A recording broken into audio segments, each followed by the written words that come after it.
Hello, today I'm going to be talking about how to build your self-esteem. I'm going to start out with showing you a diagram on how low self-esteem is affecting college students across the U.S.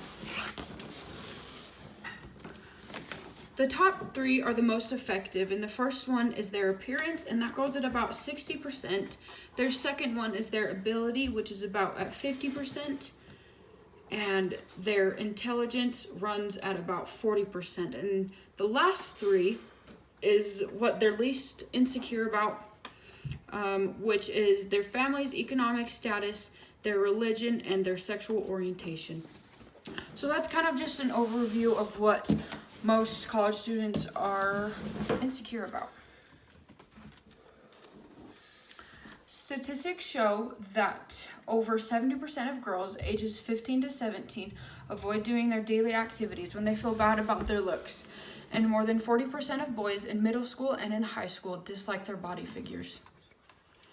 As college students, we compare ourselves every day to others and wish we were less fat, had more muscles, and were even taller. Now, that's just a start to what us college students have to go through every day. So today for my speech, I will be addressing 3 points on how to build your self-esteem. The 3 points that I will be addressing in order to build your self-esteem are build positive relationships as well as avoid the negative ones, be assertive and learn to say no, and learn to identify the positive about yourself. Let us look at these 3 points on how we can help build our self-esteem. Let's talk about my first point. The first point on how to build self-esteem is to build positive relationships and avoid the negative ones. Stephen R. Covey wrote a book, The 7 Habits of Highly Effective People, and has been one of the most compelling books ever written. In his book, he illustrates, before you begin to develop positive relationships with others, you need to make sure that you have a healthy relationship with yourself. Another quote that I have is from Liggy Webb. She's an award-winning and best-selling author who specializes in life skills. She says that when relationships work out well, it can be a very happy and positive experience. However, as I am sure you have experienced a not-so-good relationship, and when relationships break down and you find yourself in a conflict situation, it can be draining and disappointing and have a detrimental effect on your well-being. To summarize my first point, in order to gain happiness with yourself, you need to take out all the bad relationships that you have in your life and focus on all the good ones.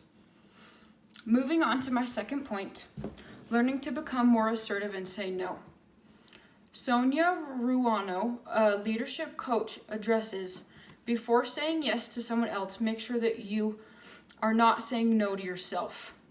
When you do not say what you think, you do something that you don't want to do or even go against your convictions.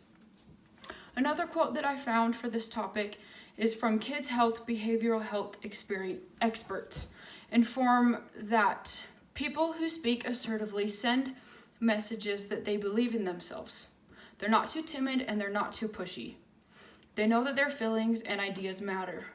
They're confident. To summarize my second point, make sure that you are always standing up for yourself and know that even in uncomfortable situations, it's okay to say no.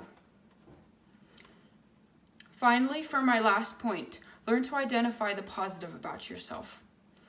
Dr. Magdalena Battles, who studies psychology, says young adults assigned to keep gratitude journals showed greater increases in determination, attention, enthusiasm, and energy compared to other groups. A second quote I found from Kimberly Holland talks about self-talk enhance your performance and general well-being. For example, research shows self-talk can help athletes with performance. It may help them with endurance or to power through a heavy set of weights. To summarize that last and final point, learning to be able to talk positively to and about yourself can increase your self-esteem, and I think that's really important.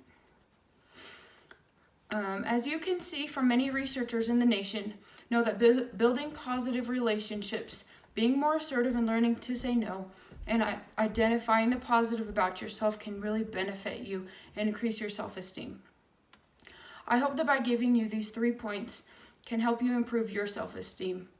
My goal for you is that if you are struggling with self-esteem, to use these 3 points and see how your life can change. And remember to stand up for yourself and always love yourself. Thank you.